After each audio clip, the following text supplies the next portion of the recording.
du général Aguirre du 19 mars 1962. Le cessez-le-feu qui vient d'intervenir met fin à plus de 7 années de combat, au cours desquels notre armée avait la mission de s'opposer aux actes de force d'un adversaire souvent exalté, mais toujours courageux. Elle a combattu les bandes armées du Djebel, elle les a réduites à de petits groupes acculés à la défensive, elle a tenu à distance les forces rebelles de l'extérieur, elle a étouffé la menace d'une guérilla généralisée. Ainsi ont été assurées les conditions militaires nécessaires à la solution d'un très grave problème politique. La mission est donc remplie. L'armée peut être fière des succès remportés par ses armes, de la vaillance et du sens du devoir déployé par ses soldats, réguliers et supplétifs, de son œuvre d'aide aux populations si durement éprouvées par les événements. Son rôle ici n'est pas terminé. Elle doit par sa présence, et si cela est nécessaire par son action, contribuer à empêcher que le désordre l'emporte, quels que soient ceux qui tenteraient de le déchaîner de nouveau. Aujourd'hui comme hier, dans la paix comme dans les combats, l'armée française reste fidèle à la tradition du devoir. Message national pour le 19 mars 2010, mémoire, histoire.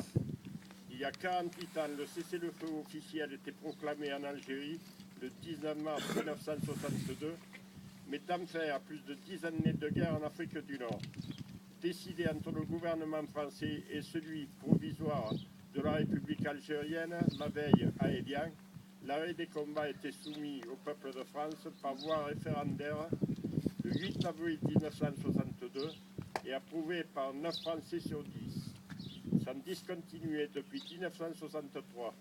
Par cette commémoration, nous perpétuons le sacrifice de nos compagnons, morts pour la plupart à 20 ans, en y associant nos frères d'armes, harkis et supplétifs, ainsi que les victimes civiles.